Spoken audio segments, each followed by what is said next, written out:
Welcome to Siddhivinayak Education Institute.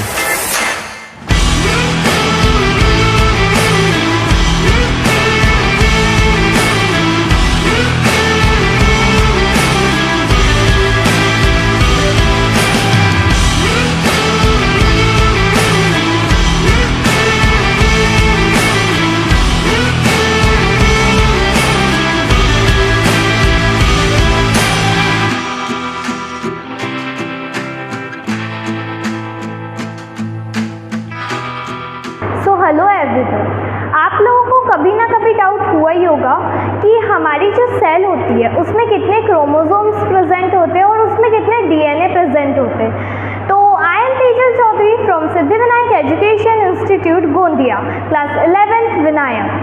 तो आज का हमारा जो टॉपिक है वो amount of DNA and number of chromosomes. तो इसके लिए मैंने आपके लिए कुछ ट्रिक्स लेके आई है।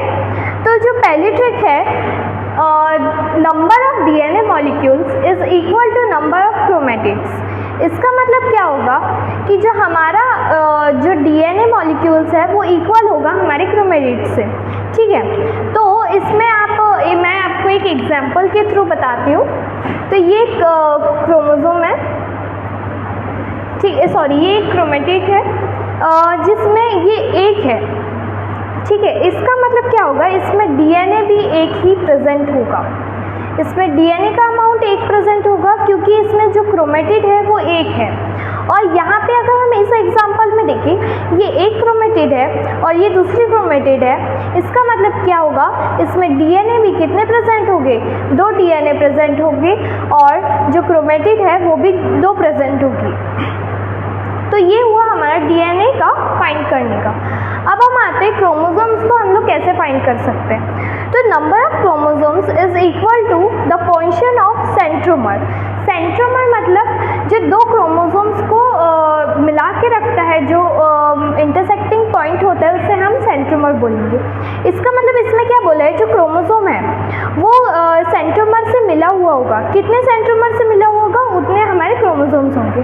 तो ये जैसे ये एक सेंट्रोमर से मिला है, ये एक से मिला है और ये दूसरे सेंट्रोमर से मिला है। इसका मतलब क्या होगा, इसमें 2 क्रोमोसोम्स प्रेजेंट है।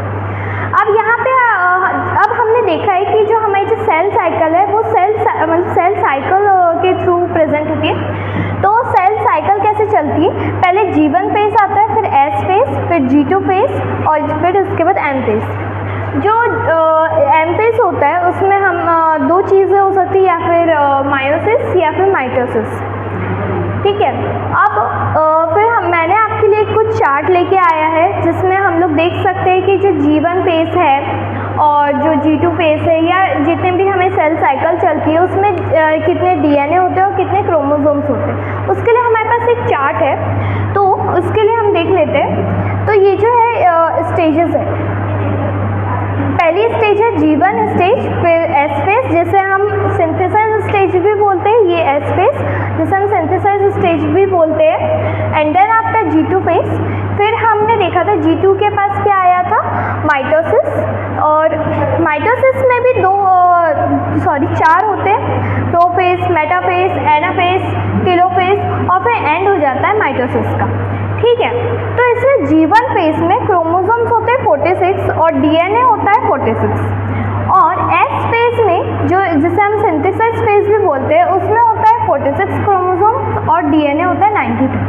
अब ये जो 92 है ये हमारा कैसे आया, हमें नोटिंग पॉइंट रखना है ऐसे कि जो हमारा S फेज होता है इसमें जो डीएनए होता है वो डबल हो जाता है।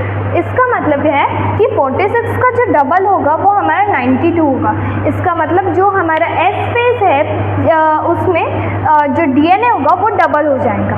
एंड देन आफ्टर हमारा आता है G2 फेज जिसमें क्रोमोसोम्स जो होते हैं 46 होते हैं और 92 डीएनए होता है। फिर हमने देखा था कि G2 के बाद आएगा M फेज। M फेज में माइटोसिस प्ले कर सकते हैं या फिर मियोसिस प्ले कर सकते हैं। तो माइटोसिस में भी कई सारे टाइप्स है, prophase, metaphase, anaphase, telophase and end of mitosis. Prophase में 46 और 92 वही सब चीज़ें चलते रहेंगी जब तक एनाफेज नहीं आता। जो ये एनाफेज है, एनाफेज में क्या होगा 92 और 92 हो जाएंगे क्योंकि जो क्रोमोसोम्स है वो टूट जाते हैं।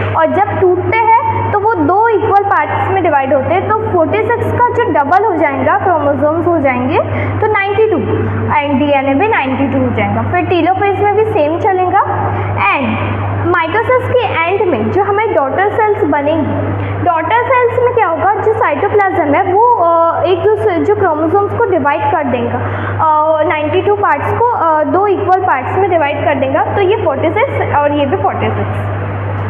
अब ये एक माइटोसिस बना सकते हैं या फिर मियोसिस बना सकते हैं। तो हमारे मियोसिस स्टेज में क्या होगा, मियोसिस स्टेज में भी सेम यही स्टेजेस चलते रहेंगी, G1 phase, S phase, G2 phase, उसके बाद हम आएगा माइटोसिस। ठीक है, माइटोसिस स्टेज में क्या होगा, सॉरी मियोसिस स्टेज में क्या होगा, मियोसिस फर्स्ट होगा, इसमें भी 2 स्टेजेस होगी, मियोसिस 1 एंड मियोसिस 2।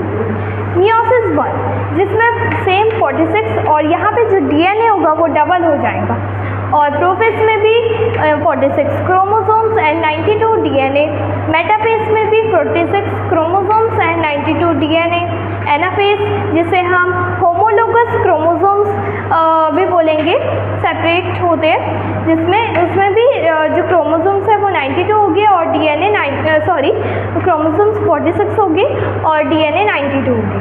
टीलोफेज में भी सेम। माइटोसिस के एंड में, सॉरी मियोसिस के एंड में जो डॉटर सेल्स होगी वो डिवाइड हो जाएंगी। तो जो 46 का जब डिवाइड होगा उसमें, तो ये हो जाएगा हमारे 23 और डीएनए भी डिवाइड हो जाएंगे, तो ये हमारे 46 डीएनए होगा।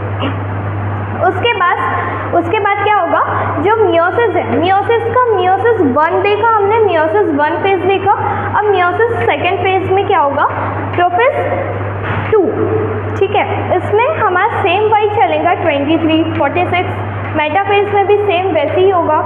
अब एनाफेज में क्या होगा, जो क्रोमोसोम्स होंगे वो 2 इक्वल पार्ट में डिवाइड हो जाएंगे, तो 23 का डबल क्या होगा, 2 इक्वल पार्ट्स में डिवाइड हो रहा है, तो ये 46 और डीएनए सेम रहेगा 46 एनाफेज में।